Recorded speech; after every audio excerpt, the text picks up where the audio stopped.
For the 29 teams that come up short of a championship every season, it's normal when management talks about the areas where they need to get better to give themselves a better chance at winning it all in the following years. After all, improving the roster, it's a major part of their job.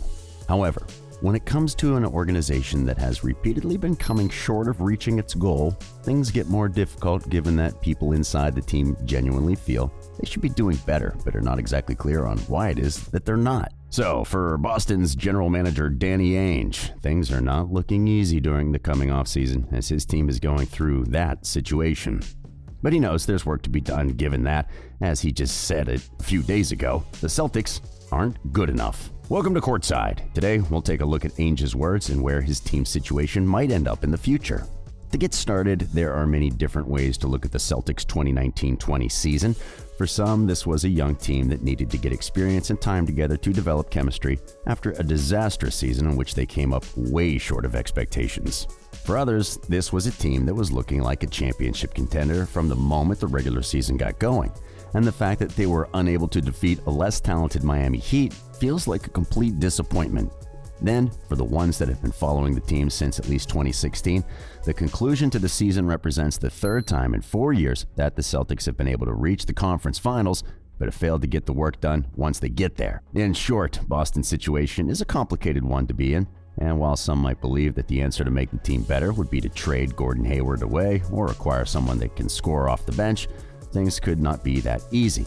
To better understand how the C's reached this point, we need to take a look back to the time when Ainge sent Paul Pierce and Kevin Garnett to the Brooklyn Nets in exchange for a haul of future draft picks. At the time, the team was looking to go into rebuild mode, and they were expected to be among the worst teams in the league, as they wanted to acquire young players through their picks and ones they'd received from the Nets. However, the timeline of the roster was quickly pushed forward as they acquired Isaiah Thomas in midway through the 2014-15 season, who helped turn the team around and take them back to the playoffs after just one season without being there. This move returned the Celtics to relevance much earlier than most people anticipated, and things started to look even better for them when they managed to acquire all-star forward Al Horford during the summer of 2016. Behind the leadership of Thomas and Horford, the team earned the best record in the East and returned to the conference finals for the first time since 2012, but faced a Cleveland team that defeated them without too much trouble after Thomas went down with an injury.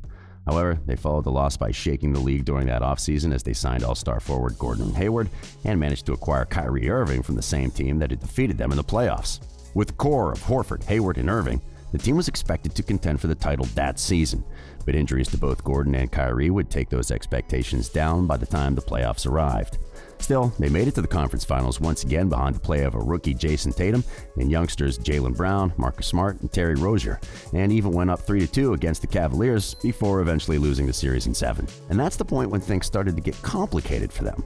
While they initially focused on building around Thomas and Horford, and then Horford, Hayward, and Irving, they also acquired young talent with their picks in the draft, as well as with those they acquired from other teams, especially the Nets. These picks landed them Smart, Rozier, Brown, and Tatum, and while the young players were only expected to serve as complementary pieces to the established starts at first, their emergence during the 2018 playoffs forced Boston into a difficult situation as they now had at least 7 starting caliber players on 2 completely different timelines. That duality produced frustration and confusion in the locker room during the 2018-19 season as the team tried to find the right combinations to maximize the potential of their players while also trying to distribute their minutes as well as possible. Still, as the season progressed, it was evident that things were not working out as their play was inconsistent, and players like Irving were clearly frustrated as he even went as far as to call out his teammates on multiple occasions in front of the media. In the end, the season had a disappointing result as they were easily defeated in the second round of the playoffs by the Milwaukee Bucks, despite having arguably the deepest roster in the league. The frustration and disappointment also caused Irving, Horford, and Rozier to look for better situations in free agency, and the team brought in all-star point guard Kemba Walker to compensate for their apparent lack of star power. But as the new season progressed, it became clear that Boston had just as many stars as it had in the previous season as both Tatum and Brown turned into all-star caliber players. Walker remained as good as ever despite dealing with injuries, and Hayward was finally starting to look like his former pre-injury self. It also became clear that, with fewer egos around, the team had better chemistry and was capable of playing much more efficiently than in the previous year, as they ended up with the 3rd seed in the Eastern Conference, just behind the favorite Milwaukee Bucks and defending champion Toronto Raptors. So, with one of the most talented rosters in the league, they expected a successful season from themselves, as on multiple occasions, they talked openly about how they believed theirs was a championship team. And when the playoffs came around, it certainly looked like it. At first, in the first round, they easily dominated their longtime rival Philadelphia 76ers and swept them for the first time ever. Then, in the following round, they almost took a 3-0 series lead against Toronto before the defending champions mounted a great comeback, but they were still able to defeat them in a hard-fought Game 7. That success had them feeling comfortable going into the conference finals, and the fact that their next opponent, the Miami Heat, had taken the Bucks down left them as the higher remaining seed in the conference. They were also the most talented team among the two, as even Heat players talked about how the Celtics were better on paper and how they would represent a bigger challenge for them than what Milwaukee did. Still, as the series started, Miami took a 2-0 series lead before defeating Boston in 6 games to advance to the NBA Finals. And while the C's performance was better than that of Milwaukee or Philadelphia, the result clearly bothered them and felt disappointing for them. As the players gave their final comments to the media, they repeated how they felt they should have won the series, as they thought they were the better team, and this was also repeated by Ainge. The GM acknowledged Miami's superior play, but also talked about how injuries to Hayward, Walker, and rookie Romeo Langford limited his team's success. He added that while the team learned a lot about its players and felt pleased about Tatum's and Brown's progression, it also learned that it wasn't good enough. But what does that mean exactly? When looking at the Celtics roster, 2 areas pale in comparison to the team's star talent on the wings and point guard positions, and these are the center position and the bench.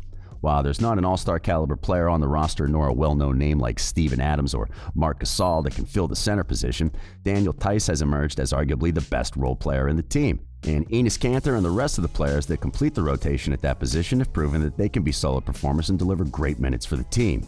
That should lessen Ainge's worries at that position, but when it comes to the bench, there's not an easy answer to be found. Aside from Smart and Kanter, the C's bench was composed mostly of young players that are still developing and haven't received too many minutes so far. Along with Langford, there were 4 more rookies on the team's 15-man roster, as well as 2 first-year players signed to 2-way contracts. Others like Brad Wanamaker, Robert Williams, and even Theis are either on their 2nd or 3rd season, and we shouldn't forget that despite his incredible talent, Tatum is also on his 3rd season. That means that from the 17 players the Celtics had on their roster throughout the season, only 5 were at least on their 4th year. In short, there shouldn't have been too many expectations on Boston's bench this year, and if they decided to make a move to improve it, perhaps the best thing to do would be to acquire veterans with deep playoff experience. After all, before joining the team, neither Walker nor Hayward, their 2 eldest players, had made it out of the 2nd round, and the one veteran player who had, Kanter, didn't receive too many minutes during their playoff run. Then there's one thing they should consider before making any major moves during the offseason, which is that perhaps their problem is not that they're not good enough, but instead that their good players are not good enough on their roles. When looking at the 2018-19 season, the roster was arguably the best in the whole league, as their starting lineup was as talented as that of the Warriors, and their bench was way deeper than that of Golden State. Still, they were one of the most inconsistent teams. While a lot of that had to do with their lack of chemistry, the fact that there wasn't any clarity on who should take the shots in late-game situations or who should always create for his teammates also harmed their game. Things were a lot better for them in that aspect this season, but it was evident that there were no clear roles assigned. Yet as one night their top scorer was Walker, the next it was Tatum, and then it was Brown the following game. For them to be successful going forward, all of their players will need to have and embrace a specific role, which means that some of them, like Brown or Hayward, will need to score less and focus more on the little things. If they're able to do it, they should be even better in the next season. But if instead the team tries to bring more scorers or ball-dominant players, as many rumors suggest they're considering, it's hard to see them getting any better in the short term.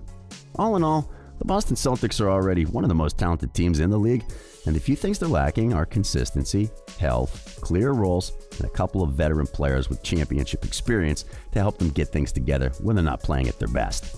Danny Ainge and the rest of the team's management need to be careful with any moves they might consider making during the offseason, but if they somehow manage to acquire a few veterans that don't need the ball in their hands that much, and also find out their roster doesn't need that many adjustments, the Celtics should continue being a dangerous team in the coming years. But now, who do you think could be a perfect complement for Boston Stars? Do you think that any of their best players should be moved away? Let us know in the comments. We hope you've enjoyed today's video, and if you did, remember to give it a like and subscribe to our channel for more NBA content. We are Courtside.